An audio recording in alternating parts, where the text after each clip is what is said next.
भी नहीं किया है, अस्पताल जाता हूँ और घर भी छोड़ दिया और एक शहर में 2 रात नहीं सोना। साधु भी अपने आश्रम में रुकते हैं, हमारे पास न घर है न आश्रम है। कदम भाव के घर में रहते हैं, खाते हैं। ऐसे इतने वर्षों की हिंदुओं की जगाने की यात्रा है। मैं जहां जाता हूं तब राम मंदिर की एक आधी महत्व की बात, अंग्रेजी में अनटोल्ड स्टोरी, जो लोगों को पता नहीं है, वो बताता हूं। मंदिर बना उनके 2 ही कारण है। पहला, बाबरी टूटी। बाबरी नहीं टूटती तो कभी मंदिर नहीं बनता।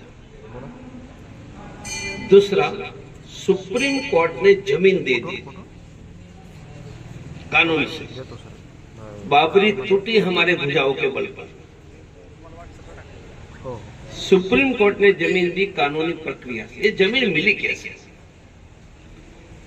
तो कोर्ट में जो केस था, हिंदुओं का पक्ष था कि राम की जन्मभूमि है, यहां महाराजा विक्रमादित्य ने बनाया हुआ 84 खंभों का भव्य मंदिर था, बाबर ने तोड़ा, हम बनाएंगे।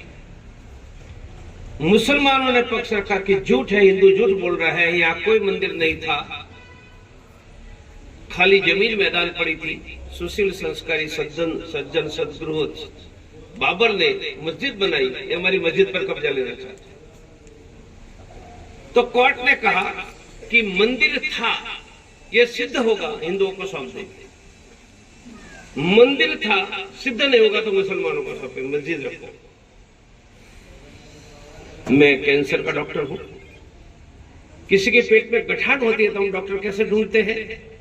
पहले हाथ से देखते, फिर कहो सोनोग्राफी करो। तो बिना काटे 1 सेंटीमीटर की पेट में गठाने हम ढूंढ लेते हैं, तो कहां है? हमारा स्पष्ट मत है कि एक भी गाय की न हत्या होनी चाहिए, एक भी बहन बेटी लव जिहाद का भोग न बने, एक भी धर्मांतर न हो। यह रोकने की जिम्मेदारी सरकार की, प्रशासन की। कानून भी है, लव जिहाद के संदर्भ में है, धर्मांतर, गौ हत्या विरुद्ध। कानून का पालन सरकार कड़ाई से करे और देवभाव को कहूंगा कि आप नहीं करेंगे तो कौन करेगा? आप पर हमारा विश्वास है, जरूर कराओ।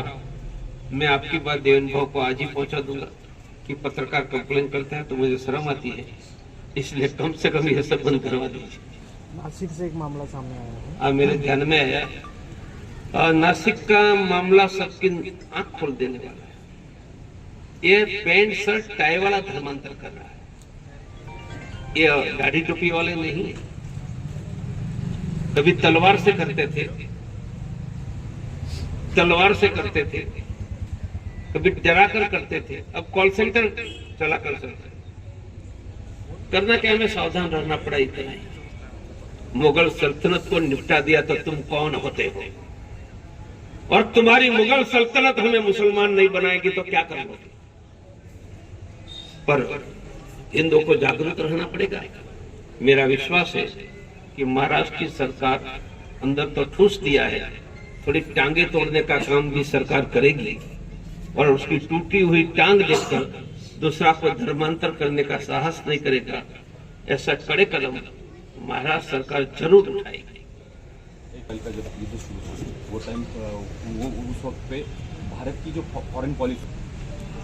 फॉरेन पॉलिसी किसी भी देश के हितों के लिए, न किसी के समर्थन में न विरुद्ध में। फॉरेन पॉलिसी समय पर बदलती भी रही देश के हित में, इसलिए फॉरेन पॉलिसी पर कभी मैं कमेंट नहीं करूंगा।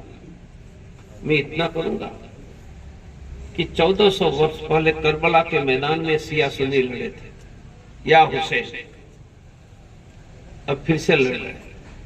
तब पत्थरों से लड़ते थे, अब मिसाइल से लड़ रहे।